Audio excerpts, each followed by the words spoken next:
What's going on, everybody? My name is Gamer Slasher, and today I am here to react to SCP-507 Illustrated. Now, I have never ever heard of this SCP, so this is gonna be pretty awesome for me. So, in case you guys enjoy this video, please hit that like and please subscribe. It really helps me a lot, and I'll know if you guys actually want to see more of these types of videos. Please comment as well. So, let's get into the video.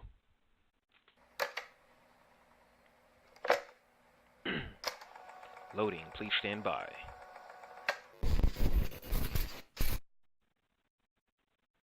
Good day everybody and welcome to SCP Illustrated, entry log 70.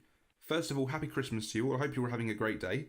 Today we're going to be looking at SCP-507, also known as the Reluctant Dimension Hopper. Dimension Hopper? I'm still not 100% confident with drawing faces and bodies, so bear with me for some of the drawings. Oh, that's cool, This video bro. does contain very minor implied injury, and other than that, let's just get straight into it.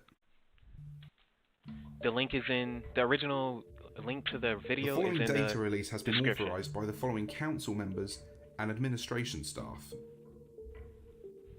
Okay. All staff, be advised that SCP-507 has shifted. His location is unknown at this time. If SCP-507 should return within the facility, please inform security so they can escort him back to his quarters. If SCP-507 requires medical attention, do not attempt to do so yourself. Inform the security team.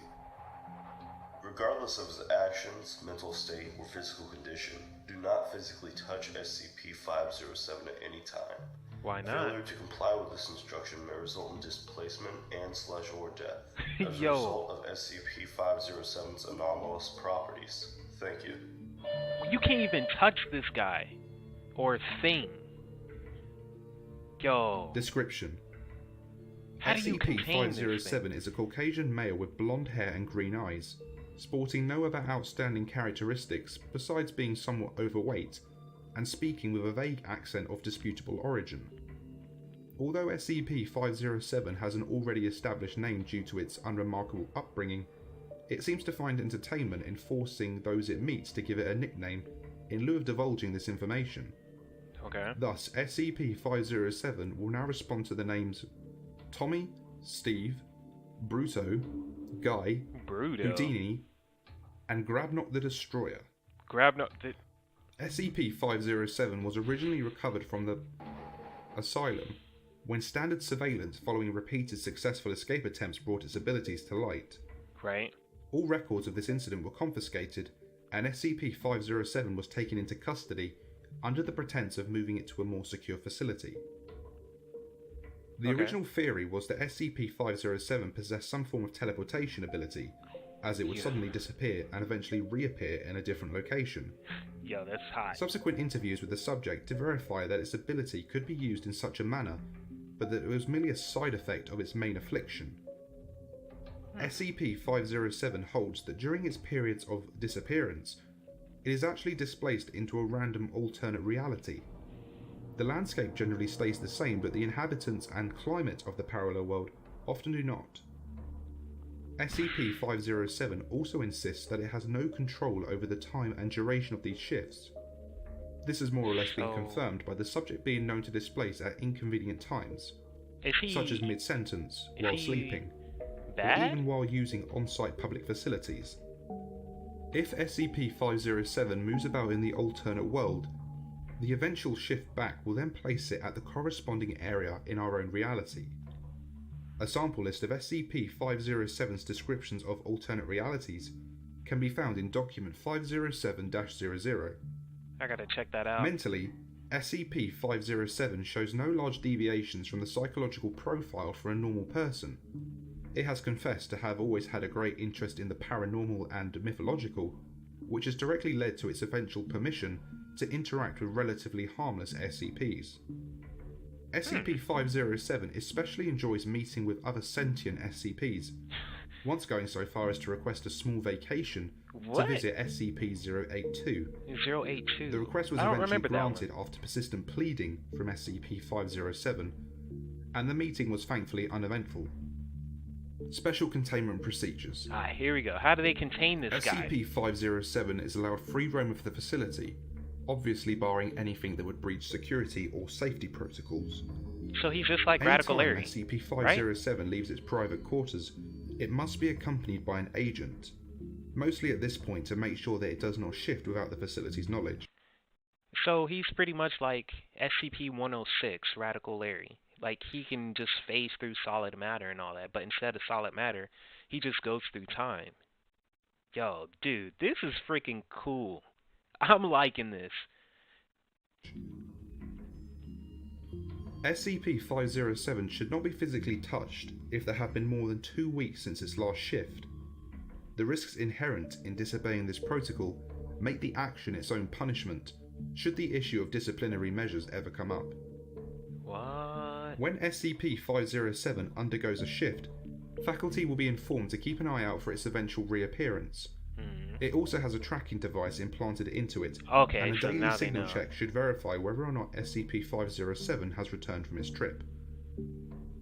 If it reappears in or nearby the facility, SCP-507 will return to its quarters on its own. Otherwise, a retrieval team of 3 plainclothes agents may be sent to provide transportation back. Upon successful return, I don't think he's evil. SCP-507 can be the subject of various physical tests up until 2 weeks after each shift. Huh. It is worth noting that SCP-507 is allowed a computer with an Ethernet connection in its room, and may petition to use Meet with ACT as a test subject for safe or Euclid SCPs that do not affect mental functions negatively or carry an infectious trait. This is the result of SCP-507's persistently clean record, and the implication that if SCP-507 was ever going to be a security leak, it would have used its faux teleportation powers to do so already. It is also worth considering that SCP-507 is actually below average in most physical traits, and that even worst case scenarios, any SCP agent should be more than capable of carrying out a termination order. Yeah, he seems like a regular guy. I mean, look, he got the hookup, he got internet connection, so he could be on YouTube like all of us. And yeah, he could play games and all that stuff, I'm assuming. Like, he got it better than most SCPs, apparently. And he can teleport. Come on. Oh, man, this guy is awesome. He doesn't seem bad, though. Document 507-00. Here we go. A sample list of SCP-507's supposed extra-dimensional travels, along with any demands made by it after returning. Subject arrived in complete darkness, leading it to assume that the current location was indoors or subterranean. After fumbling about for a possible way out, the subject heard a sound akin to muted breathing nearby. The subject then decided to curl up in the nearest corner and wait it out, instead of risking a blind confrontation with an unknown creature. What the? Request: a standard flashlight which it now always carries on its person. The subject appeared in a replica of the facility, although apparently fallen into disuse. Further exploration led to the discovery of various corpses strewn about the area. Yo, this thing looked like he had cordyceps from the last type of mold. Ew. Upon noting that the corpses seemed to rhythmically expand and contract as if still breathing, the subject attempted to leave the facility. This idea was quickly discarded when it opened an exit and found that the outside world was apparently coated with the same odd growth. Request: heavy doses of voriconazole and a fungal expert to help ascertain the nature of the mold. No exact match of the described mold was found, just left that. But it was noted to share many attributes with a certain type of cordyceps fungi. Cordyceps! Subject was reported That's to exactly mutter, what I thought. "So many spiders." Subject refused to elaborate. Request: a handheld firearm of any type. Got me shivering. Request was granted under the stipulation that said firearm is specifically built to only use rubber bullets. Okay. Subject once again appeared in a pitch-black location with breathing nearby. Upon turning on its flashlight, subject was surprised by a man wearing a black business suit and sunglasses with an impossibly wide smile. Said smiling man was apparently leaning in towards SCP-507 when it turned on the light, the end result being that their faces were almost touching. Smiling man then remarked, "Back so soon?" before the subject switched the light off again, discharged all the rounds in its firearm at the general vicinity of the man, he was gone, I bet. And once more curled up into the nearest corner until shifted back into our reality. Oh, Request: hell no. None. Those with Level 2 security clearance may read a full list by accessing document 507-3B. Those with Level 2 507 security clearance should also see Interview 507G for evidence of a particularly noteworthy shift. Wow. Interview 507-G. Interviewed SCP-507, SCP-507. Interviewer Dr. Forward. During a daily signal check for SCP-507, 2 independent verifications were returned. The following investigation led to the discovery of identical SCP-507 duplicates in its assigned quarters. Both apparently made their way to the room by themselves, and had spent at least half an hour conversing with each other upon meeting. The following interview took place between them and the first informed employee to reach their location. The duplicates have been each given an alphabetical for the purpose of readability. Yeah, that kind of scared me a little bit, that... Hey Doc, welcome to the party. I'm afraid you're going to have to explain this to me. There's apparently more than one version of me with this problem. Should have seen this coming, honestly. There's so many ways an alternate reality could differ without affecting my personal life, you know? So, which one of you is the visitor? Is something wrong? We've actually been talking about this for a bit. What? Now, you guys have been real nice to us.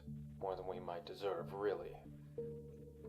But we also know that this could be a rather enticing opportunity for your research department. It'd probably be best if you didn't know which one of us was... temporary? expendable. I don't know what kind of stories you two have been sharing, but our job is to secure and protect the likes of you. Perhaps this other reality has a less benign code of conduct. And perhaps I can shoot fireballs from my mouth. We don't mean to be hurtful, but this place isn't the best source of human compassion. I'm sure that there's at least one person on staff who would love breaking me open in an attempt to find out how all this freaky stuff works. If it wasn't for the fact that you couldn't keep studying me afterwards. Do you have to put it like that? I have enough things to keep me awake at night. People like that, I would be so excited. Once there was this guy to with meet a them. huge-ass smile. You met him too? Nearly soiled myself. I wish I was that lucky. You know, this could be interpreted as a security breach. Who's the doppelganger going to report to? Alternate SCP?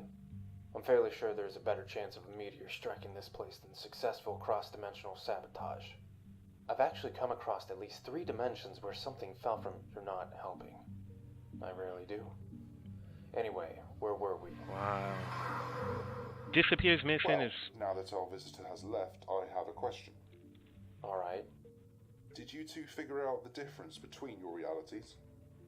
Actually, I think we did. In his world, Abraham Lincoln was killed while sleeping by his vice president, instead of by General Lee. In this reality, Booth assassinated Lincoln. Oh. Whoops. End log. Closing statement. Subsequent testing revealed that SCP-507's abilities have no biological basing, and that severed pieces will still shift along with the main body. The SCP-507 of this reality reappeared 3 days later, and has not been informed of this incident. Addendum 50700. Agent went missing on at the same time as SCP-507. A full-scale search was launched to find either of them, only for SCP-507 to appear a week later. When questioned, it said that was holding onto its shoulder when it shifted, leading to both of them to appear in an alternate dimension where... During the ensuing chaos, SCP-507 lost contact with and could not relocate him before it shifted back into standard reality. A new protocol has been placed in light of this. Wow, he's stuck in no one has alternate to come in reality. physical contact with SCP-507 after 2 weeks following a displacement. Re-evaluation of previous incidents has shown that there has always been at least 2 weeks between each, so this time frame will be the only safe time to touch SCP-507 until further notice. Addendum 507-01. Okay. I don't care how much he grumbles about it, SCP-507 is not to be cleared for challenging SCP-076-2 to 50 rounds of tic-tac-toe. 50 rounds? Just no. Doctor. Addendum 507-02. Fungus encountered by Who's doing 50 SCP-507 seems similar to that resulting from experimentation with SCP-407. Better start that with Connect 4. And that concludes SCP-507. I hope you've enjoyed it. Be sure to like and subscribe if you did. There is another part to this, which is an extensive list of all the places that SCP-507 has visited. I will do another video. Okay, so that's the video.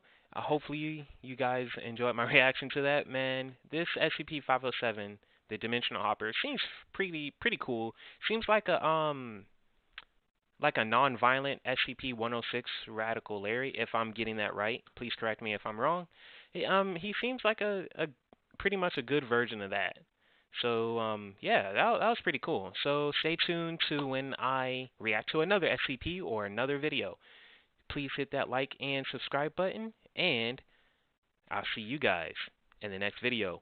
Peace! Tell me pretty lies, look me in the face, tell me that you love me, even if it's fake.